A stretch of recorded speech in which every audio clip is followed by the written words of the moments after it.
Hi there, welcome to Active Intelligence. I'm Ironside.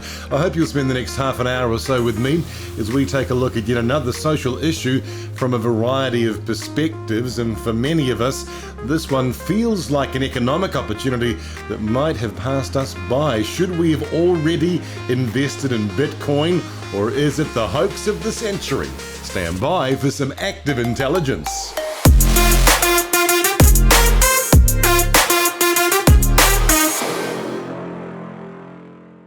On today's episode, I caught up with Mark Pascall. He's from a company called Trade Window, which is helping businesses work out whether or not blockchain and Bitcoin and cryptocurrency are the kinds of things that businesses should get involved in. And I don't know about you, but I've already started to wonder if I understand what we're talking about. Words like cryptocurrency, Bitcoin, blockchain, they're all very confusing. For many of us, when people try to explain to us what this whole online currency is all about, it sounds a little bit like this. What is Bitcoin? Bitcoin is a peer-to-peer digital currency. It's anonymous and it's decentralized. It's like being able to teleport money to anyone across the world. No, I think it's actually being teleported. It's a way of making millions of peers to track each and every Bitcoin on a public ledger called the blockchain. When you want to send someone a Bitcoin, you publicly announce that your account is sending a Bitcoin to the recipient's account. Since the leverage is a public record, everyone knows Bitcoins are associated with each account and prevents anyone from spending money that isn't there. Okay, well, that's not very helpful, but it does kind of remind us that sometimes when people are trying to explain all these complicated things to us, they're baffling us with the science, and that's a bit much for us to cope with. But this Bitcoin thing, this cryptocurrency, a one world online currency, decentralized, no banks involved, just people and their money on their terms. But how does it work? What does it all really mean? Okay, hopefully this explanation is a little bit clearer. When you want to buy something normally, using your normal bank card, this is what happens. I give my card details to the shop asks the bank if I'm good for the money. The bank checks its records to see if I've got enough in my account. If I do, it lets the shop know. It updates its records to show the movement of money from my account to the shop's. And it takes a little cut for its trouble. Now, if you wanted to remove the bank from that system, who else would you trust to keep those records and not alter them or cheat in any way? Well, I wouldn't trust you. I wouldn't trust you. In fact, I wouldn't trust any single person, but I might trust everyone. The idea is you don't have a central record of transactions. Instead, you distribute many, many copies of this ledger around the world. Each owner of each copy records every transaction. So, to buy something using cryptocurrency, I give the shop my details. The shop asks all the bookkeepers if I'm good for the money. The bookkeepers all check their records to see if I have enough. If I do, they tell the shop, and then all update their records to show the movement of money. So there's no way that a forged transaction can make it in. If I try to alter a ledger, it won't match all of the other copies, and it gets rejected.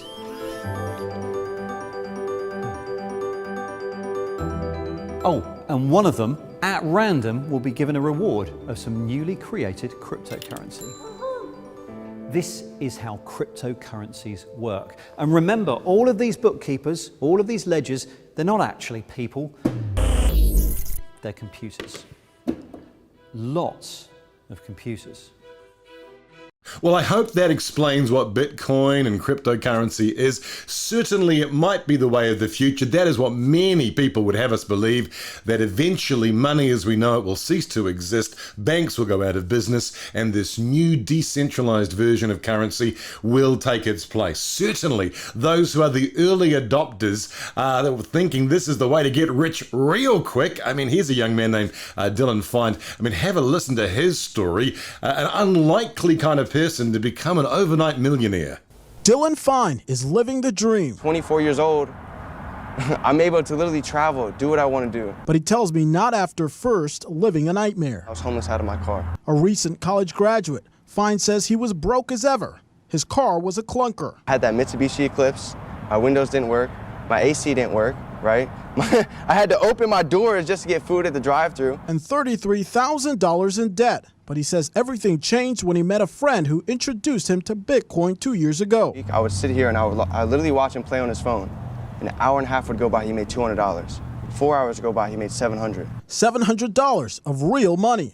I was like, wow. Before long, Fine says he sold his Xbox and other belongings to invest his first $350 in the coin. Fast forward 3 months. I turned $350 into $12,000. He says that $12,000 turned to 6 figures in a year. He became a millionaire at 24, all by investing in Bitcoin. I can literally put in a trade, wait a few hours, let the exchange rate fluctuate, and I'm actually able to profit from the world's largest financial market in the world.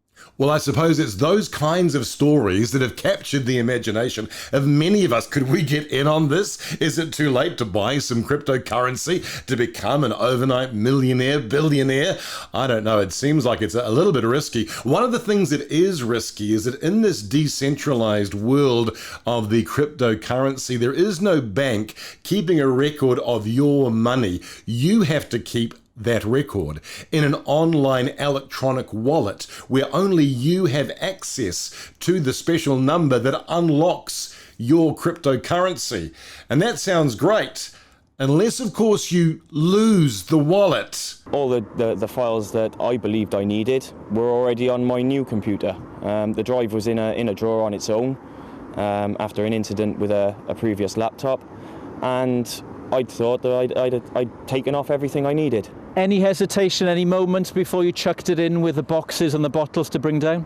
As soon as I put it in the bin at home, I had a second thought, in the back of my mind. You've never thrown a hard drive out before. Why start now? You shouldn't do this, sort of thing. A little demon in the back of my head, sort of thing. But yeah, I didn't take it out. It stayed in the bin and then came down to the landfill site here with the other bags that I brought. You brought the bags down, you threw them in there, didn't think twice before driving off. When did the penny drop that actually what you'd thrown away was worth a fortune? When I started to hear stories of the Silk Road shut down and obviously other individuals making their profits and their millions, the penny dropped then, that I had 7,500 Bitcoins on a hard drive that I'd thrown out a few months ago.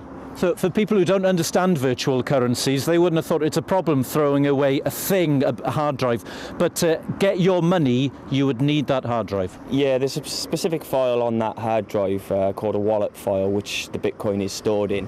And without that file, there is no way of getting the money back because there is no central server that records a log of it. So unbelievably, that man lost $6 million worth of cryptocurrency because he lost the wallet. It is that simple to lose it all, because in a world where there is no banks, nobody is keeping an official record of your online currency, of your cryptocurrency bank account, so to speak.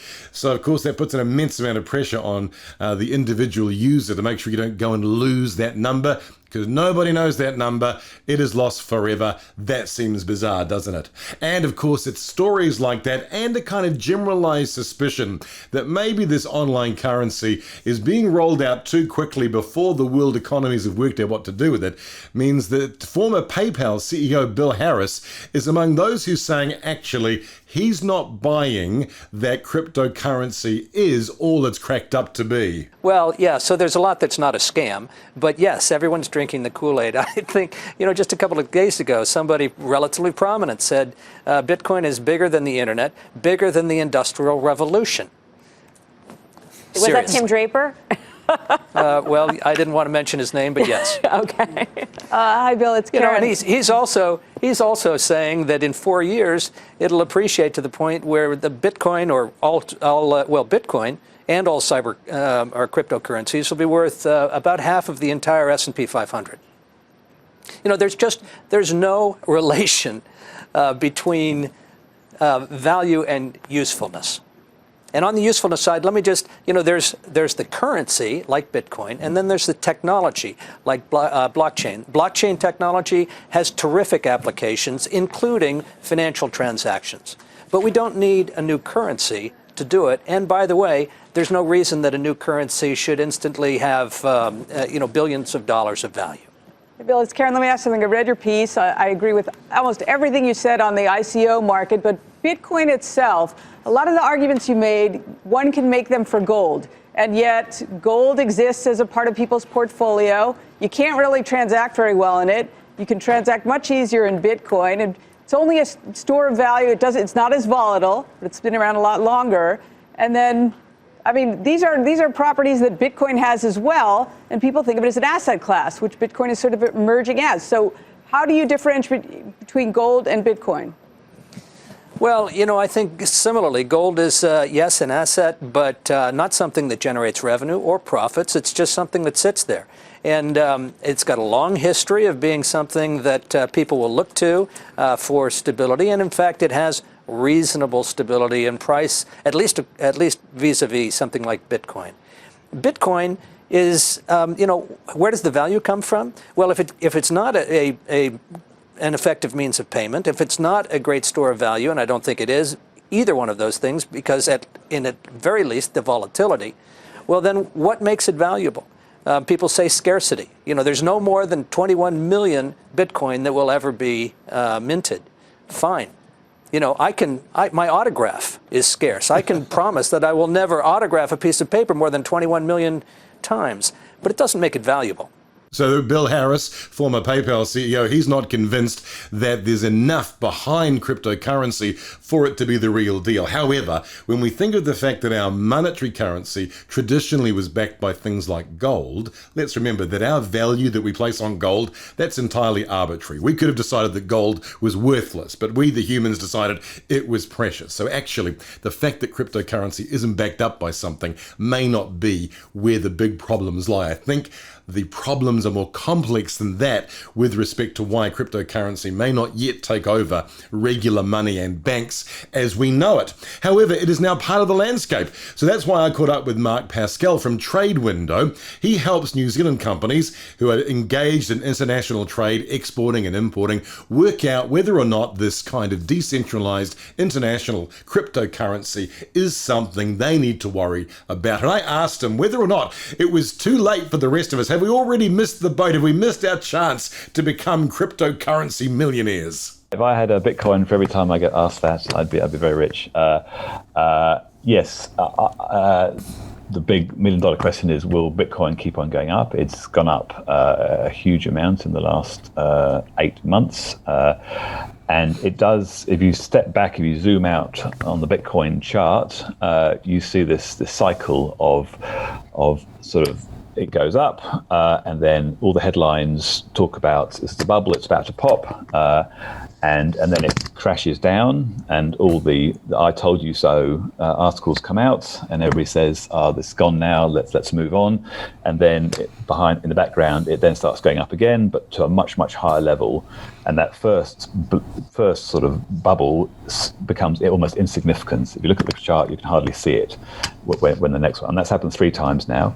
So we're now in the sort of probably the third big bubble. But is it a bubble, or is it a bigger sort of macro trend where it's just sucking money out of the existing fiat monetary system into the blockchain world? I'm more on the latter, but the other thing that the latter sort of philosophy, that this is part of a wider movement where more and more money moves into the decentralization world. But the big but is that Bitcoin is one of many cryptocurrencies and many tokens, and that's why I don't actually like the word cryptocurrency, because it sort of ties it to a currency. But a token can really be much more than a currency. It can look like a share in a company. It can look like a governance right. It can look like a financial instrument. It can look like all sorts of things. So this umbrella term for token that we all now use and if you go onto coinmarketcap.com, you'll see thousands of these all listed in order of market capitalization, with Bitcoin and Ethereum and there's a few, the top ones that most people have heard of at the top, but there's thousands more. And lots of other alternative currencies that could become better than Bitcoin. Bitcoin is fairly contentious at the moment because it uses a lot of electricity, and there are other more efficient ones. So another coin or token could overtake some of the ones at the top, like Bitcoin and Ethereum. But the general feeling is now it's got this amazing brand recognition. It got there first, and so much stuff's been built on that infrastructure that it's got a reasonably good chance of being there for a long time. So, but who knows? Well, apart from the obvious benefit of potentially making an awful lot of money in a short amount of time, which the early adopters are enjoying the benefit of, if in the future these types of cryptocurrencies become the norm, what practical difference will that make to ordinary people? I think we're going to see a whole, and this is happening already, we're going to see a whole suite of new DeFi, so decentralized finance products and services emerge that are dependent on this new world. And these are going to be, I think, the banks are the ones, our retail banks are going to be the ones that are most likely to be disrupted by this move. Because we'll be able to get better interest rates, secure loans, and we can do this now, but it's a bit techy, it's a bit nerdy and a bit risky.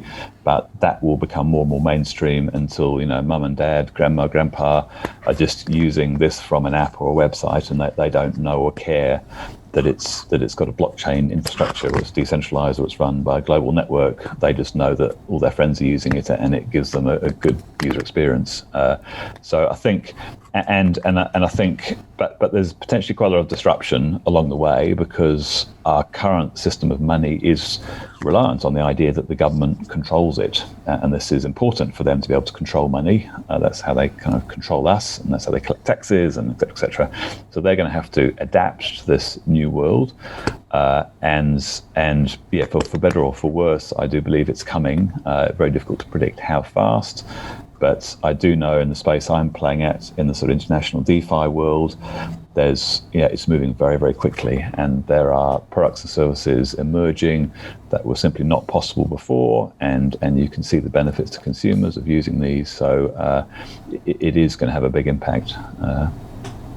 I'm wondering how this type of move will affect people in terms of a geopolitical kind of situation. For example, poorer countries, people don't have access to the internet, don't have computers like those of us in the West take for granted. Will it create the haves and the have-nots? Will you be locked out of being able to trade if you don't have cryptocurrency in the future? I think the one of the more positive narratives around blockchain and digital assets are that they should open up the world. There's a lot of people in this world who are not attractive to our traditional financial system, our banks. They don't earn enough, that they're not sort of served by that system. So the cost of transactions drops significantly in the crypto world. So there are huge opportunities to start to capture and provide services to those essentially unbanked part of the world, which is a huge number of people.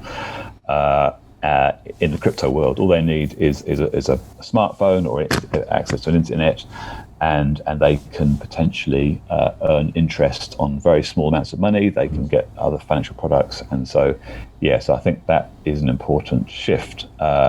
And for the rest of us in the sort of developed world, with like in New Zealand, where we've got a very good banking, very good safe banking system, I think perhaps we're going to be slower to transition. And we've also got a government we trust.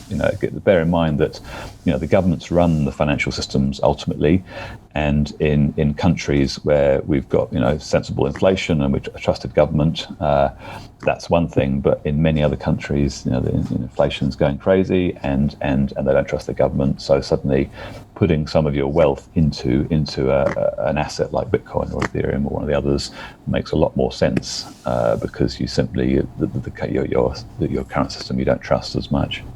Well, speaking of not trusting, I can hear the sort of conspiracy theorists starting to get sort of tingly at the idea of sort of a one world currency. Is this play into any of those kind of conspiracy narratives? Where are people expressing their anxiety and concern about all of this? Well, I mean, obviously that the people in the traditional system, the reserve banks around the world, the existing financial services sector, the banks, this world potentially threatens their many would say oligarchy. The way our retail bank system works is that there's very few players, and the government essentially has a relationship with the Reserve Bank, has a relationship with those banking partners to provide kind of money to us, the citizens. This potentially disrupts all of that. So to those existing players, I would imagine some of those are pretty nervous, and you'll need to sort of adapt to this world. But as far as other conspiracy theorists, I mean, I think, what I like about this world is it's all about transparency, and all the products, generally the products that are being created are all open source, so you can see if you're that way inclined, or you can pay people to look at the code and see what's going on. So we're moving away from this sort of decisions being made in closed rooms with grey-haired white men making decisions that affect potentially millions of people, to a world where often these decisions around how the protocol, how this financial system works, is open and transparent. And if I can use Bitcoin as an example, that the code behind Bitcoin is fully transparent. You can see exactly what's going on, and the fact that only 21 million Bitcoins can ever be produced, and the supply rate, and you can look at that. It's all transparent, and the community essentially decides to upgrade. If the community doesn't like the upgrade, then they don't install it, and it doesn't happen. So and anybody can join that community. There's no barriers to joining other than sort of technical knowledge, which is an issue. But it is a very open, transparent world, which I think is a good thing. Well, you've talked about the sort of two issues of needing to have access to computers and the internet, and then, of course, the technical knowledge to not get yourself in trouble, to not lose everything, which will mean that some people will just feel very nervous about transitioning from traditional banks into this online world. What is the first step for the ma and pa person who's just trying to work out, do I dip my toe in this? Do I go all in? What's the first step? Yeah, there are real risks in that transition from a centralized financial system to a decentralized one, and the main one is sovereign wealth. With Bitcoin and these other cryptocurrencies, basically you're in control of your own wealth, and nobody can take that away from you in theory. But what that does mean, it introduces risks in that if everything is tied to a digital wallet and a key essentially in that wallet that you hold, and you must back up and make sure you don't lose. You must make sure nobody else sees it, otherwise they can steal your money. And if something goes wrong, there's no 0800 number to ring to say, hey, look, can I have my money back because I did something stupid. And there's lots of stories around people having Bitcoin and losing their keys, and that's it, the money's gone. So that's the first thing to be aware. Now, having said that, there are easier ways for newbies who aren't comfortable, if ever wanting to take that ownership, especially if it's large amounts, ownership of that key and that responsibility for not losing your money. It's a bit like keeping gold under your bed. Some people will do that because they don't trust the system, but there are risks involved. So the sort of the baby step is probably to go. I guess in New Zealand there's a couple of exchanges, so Easy Crypto or Dasset. You can go to those exchanges. You can convert your New Zealand dollar to crypto, so Bitcoin or Ethereum or one of the others. And you can then, with that Bitcoin or Ethereum, you need to then decide, I can either put it into my own wallet on my phone and back it up and look after that money, but without the 0800 number. Or you can now put it into, so some of you may have heard of Coinbase. So they've recently IPO'd. They've gone through a public listing in the US and worth gazillions, and they've been around for a while. They're like a crypto bank, so you can put your money in there, and they essentially then hold your keys. And that's controversial. A lot of the purists in the crypto world say that's really bad. You want to have where you don't need to trust anybody. But for a lot of people, that's actually quite an easy and safe way to do it. You essentially put your money into their bank, they hold your keys, and you trust them to look after your money just like you would in a retail bank.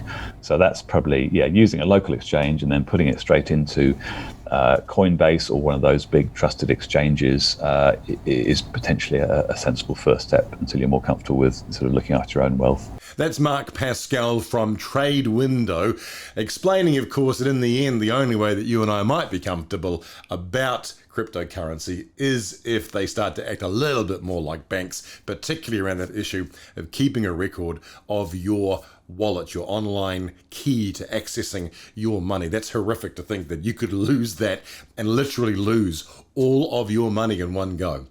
I suspect it might be a case that it's too early to call time on banks and currency, but maybe cryptocurrency will do us all a bit of a favour and remind the banks that when we have options and alternatives, we might expect a bit more competition from the banks. We might expect better lending environments, better interest rates, better conditions for things like home loans, particularly if new alternatives start to emerge. So maybe it will be good for the consumer in the end that there is this competitor, but because that competitor is a decentralized existence, it's not exactly going to be the case that cryptocurrency will be able to do a good job of presenting and marketing itself quite like the banks. Of course, the whole point is that they're not a bank. However, I think all in all, we should keep an eye on this. It could well be the way of the future, and we shouldn't be too afraid. Remember, there was a time where there was no such thing as money. In fact, you can thank the Knights Templar for things like banks, because when they were traveling to Israel in the Crusades, they wanted to be able to give their money in France to someone and then use their chit at the other end to receive their money back when they got to their destination. And that was, the 1100s? So it's not like banks have been around for an awful long time. Human beings used to just barter, didn't they? And you would give one object for another and try and work out how much your cart was worth in eggs or oranges or apples or pigs or whatever it might be. So things change. We shouldn't be too afraid of that, but I don't think this is going to be the way of the future quite yet. But interestingly, of course, as we finish today with a little bit of humour, because one of my favourite online satirists, JP, has done a great little piece here on what some people are like when they get hold of a new thing and they feel a little full of themselves and they want the world to know how clever they are, that they've worked out some stuff before the rest of us. So we'll finish with that. But before we go, just a reminder, of course, you can get the podcast delivered directly to your inbox. Just go to activeintelligence.nz on the website, hit subscribe, make a comment, get in touch. Love to hear from you, and we'll catch you next time on Active Intelligence. But a final thought from our friend JP. Yeah, I have Bitcoin, and you should too. If you would have bought Bitcoin 3 months ago, you'd have tripled your money by now. You're so stupid for not buying it then. Every conversation I have, I'm telling people to buy Bitcoin. And when I'm not doing that, I'm professing my Bitcoin prophecies on social media. Being a Bitcoin advocate is like the veganism of the financial world. You'll find out where I stand on the matter within 11 seconds of meeting me. And you'll find yourself being appropriately belittled if you don't feel the same way about it. Let me explain how Bitcoin works. People worry when there's no gold behind money. But you don't have to worry about that with Bitcoin, because not only is there no gold behind it, there's no anything else behind it either. So technically it's nothing. But because the good-hearted anonymous people behind Bitcoin release only a limited amount of this nothing, it's worth something. Scarcity is what makes anything valuable. So with Bitcoin, scarcity is what makes nothing valuable as well. Another instrumental part of Bitcoin is the blockchain. It's a ledger that keeps track of Bitcoin and keeps everyone accountable. The blockchain helps cut out the third party of banks that you have with normal money transactions. So it's like a third party that cuts out the other third party, Because we don't need a third party in our exchange of rare and precious digital currencies. The genius behind Bitcoin is it's an alternative currency to money, which means next to Bitcoin, money doesn't really matter anymore. So the beautiful part about putting your money into Bitcoin is that the value of your money, which doesn't matter anymore, goes up, while the amount of Bitcoin you have, which does matter, stays the same. Now with Bitcoin, I'm all of a sudden the most qualified financial advisor I know. My strong history of no track record and wealth accumulation has given me the experience I need to recognize a once-in-a-lifetime opportunity to get rich the easy way by investing in Bitcoin. And it's given me the ability to tell everyone I know about it. There's a rule in the investment world you can bank on with Bitcoin. What goes up never comes down.